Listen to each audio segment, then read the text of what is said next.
Hello and welcome to Growing in Business interview series. I'm your host, Flemming Johnson. I'm here with Reed VanderSlik. And Reed's going to open by introducing us to his business. Tell us your business, your position, and a little bit about what you do. Sure. So I'm president and CEO of a company called ThriveMore.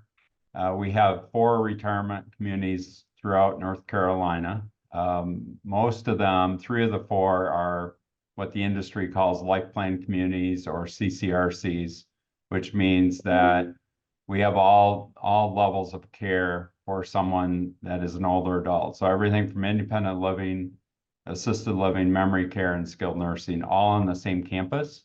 What's really nice about that is too often older adults have been, married or together for, dozens of years or 60 years plus sometimes. They get separated, right? At the last stages of their life. And so having everything on the same community, because needs change and they don't change at the same rate for one person versus the other. And so if one needs assisted living, the other's in independent living, they have the ability to still have lunch together or dinner together or watch their favorite TV show together. And so having it all on the same campus is really nice for that. We also have purchased land in New Bern, North Carolina, which is on the kind of the eastern seaboard of North Carolina. So we're hoping to develop a 5th campus there in the future. We are a nonprofit. Our industry has people serving older adults that are for-profit and nonprofit. The big difference, as I say, with nonprofits is we commit when people move in, and they move in independent living, they are financially qualified to be able to afford it because that's a choice, right? They can move into a condo, they can stay at home, they can move in with kids, they can move into retirement community. What is different between the two parts of the industry is nonprofits, once you move in, you're in for life. So if you run out of money because you outlived your assets, we raise money for that, and we take care of you to end of life. And so if you run out of money, we don't kick you out. In the for-profit world, if you run out of money, and again, I'm not saying anything negative about them, they do a great job. But in the for-profit world, when you run out of money, then the kids get a phone call and you can pick up your mother or father, next Tuesday. Yeah. And where we go above and beyond kind of a normal nonprofit is we will also take people into need-based care without income qualifying them. Because when you get into need-based care, that's no longer a choice. You're not able to live at home either because you can't keep the house up, or you don't have friends, relatives, neighbors that can supplement some of what you need. And so you need to be somewhere where there's that attention. And so we'll take people into need-based care without income qualifications. The other thing we'll do, which I find very unique in our industry, is we will put people on a sliding scale that fall in the gap. So in other words, they make too much to qualify for Medicaid, but they don't make enough to qualify for private pay. And so again, based on availability, we'll take them in and we'll do a sliding scale. So they'll pay what we feel based on their financials they can afford, and then we supplement the rest through our fundraising. Tell me, how did you get started in this? Are you the business owner? How did the business get started? Sure. Well, the business actually, this particular business is 70 years old.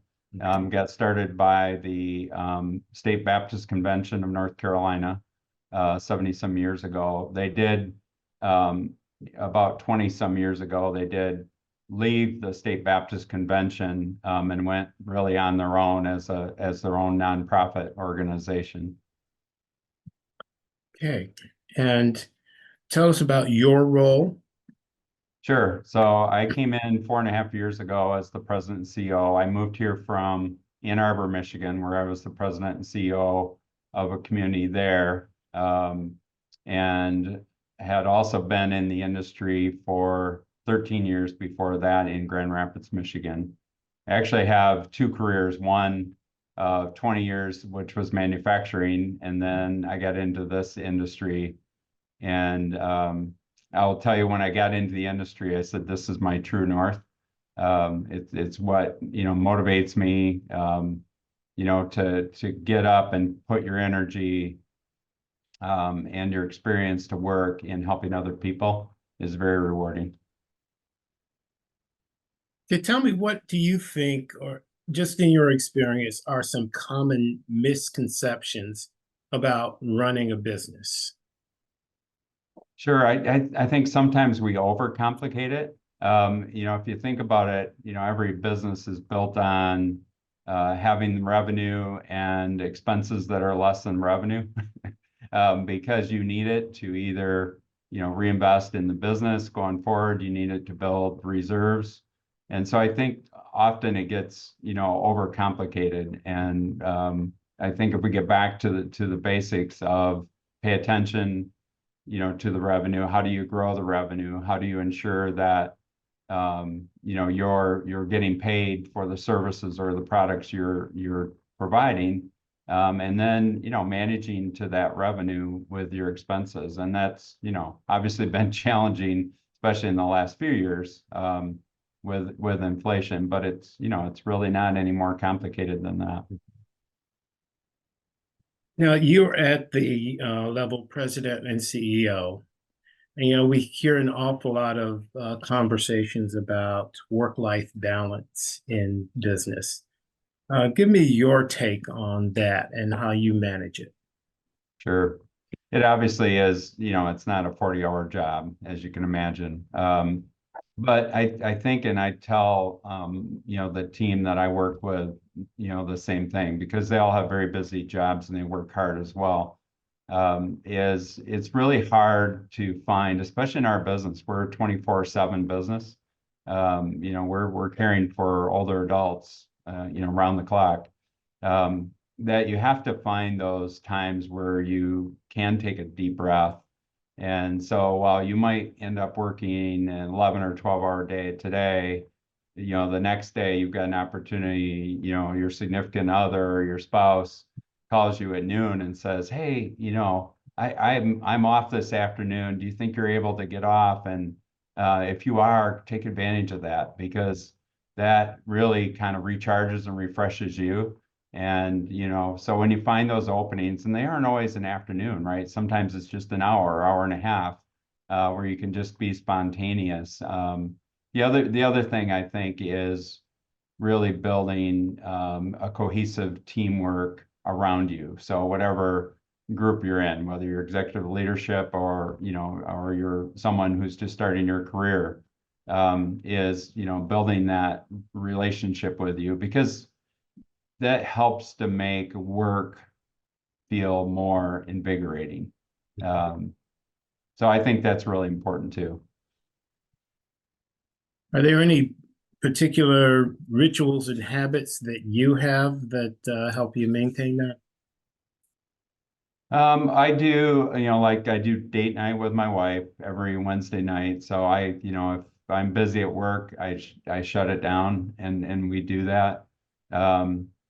I try on the weekends, I try to put my weekend work in Friday evening and then Sunday evening, and then keep that chunk in the middle of the weekend for kind of refresh and recharge.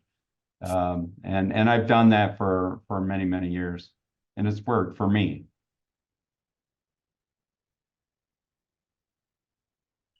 Very good. And the business landscape is constantly evolving. So how do you stay adaptable and open to change in your work environment? Sure. I think always paying attention to what's happening, especially in your industry, so that you can adapt, you can react if you need to, but hopefully adapt and even, be innovative. And I think being innovative is so critical. And I feel the best way to be innovative is to listen to your customer, because they often can identify the gaps that you don't see because you're too close to it. So when you listen to your customer, then you can say, okay, here's something, and not just one customer, but when you start to see a pattern, then you say, okay, here's something we obviously have not addressed to their satisfaction. And, it might be a small tweak. It may not feel real innovative, but it may be something really innovative, right? It may be something brand new to the industry. And, you just haven't, dealt with it yet. I think of, there's lots of examples in general business, but I often think I moved from Michigan, right? So, it was the automotive state. And how many years did we have rear wheel drive cars, right? Before somebody, said, hey, how about a front wheel drive car? And now, majority of cars are either front wheel or all wheel. And so, I don't know exactly how that first conversation, the first engineer, went down that road, but my guess is somewhere along the way, somebody kind of raised the flag and said, hey, have you ever thought about this? Very good. Take a moment now and give us a glimpse of your future plans and goals. Where are you headed? Sure. So as an organization, we do have a strategic vision and plan, and part of that is having a presence on the east side of North Carolina, which we don't today. But I will tell you one of the things, and our industry really is trying to prepare, but I don't think as a country we're quite ready or aware of what's happening with dementia. And so what we're trying to do is in every area where we have a community is being known as the dementia experts in that area. Um, we have, we have a large number, the baby boomers, right? Our industry have said for years, right, the baby boomers are coming, and they're really just starting to make decisions about living in a retirement community. But, as we age, the likelihood of a dementia diagnosis, increases. And when the baby boomers age through our country, we're going to have a large number of that. So we're trying to prepare for that, both in terms of our talent, our environments, training, providing that. There's some wonderful national experts out there. We've partnered with them to make sure we have a robust plan. And we're also working on something very innovative around memory care as well. Good. It sounds like, as you gave your background, you took quite a turn from your early career to your current work. So, what advice would you give to an aspiring entrepreneur that's just getting started on this journey and maybe facing some challenges in decisions about the business and in starting their business? Sure. I think, having, first of all, having a team around you that, you trust, has the experience where you have gaps, because we all as leaders have gaps. I have plenty. And so, surrounding yourself with people that can fill those gaps, whether it's, hey, I'm not a math person, right? Then I need a strong financial person. I'm not a sales and marketing person. I really need somebody with a really strong sales and marketing, because, marketing has evolved, right? In terms of how people find us in our industry. It used to generally be 20 years ago, word of mouth. And now most of our people find us through the internet. And so, finding someone that can help with those things where maybe you don't have a skill set. And then making sure that either them or you have somebody as a friend or a mentor that can also speak the truth that you maybe don't want to hear. So someone that's willing to, hopefully in a graceful and loving way, but able to challenge you on things. And you need to be a good listener to them so that, you have that balance of your skills and your passions with some people that can speak truth. Thank you for that good information and insightful concepts of how to think about and navigate some of the changes in the business context. You're welcome.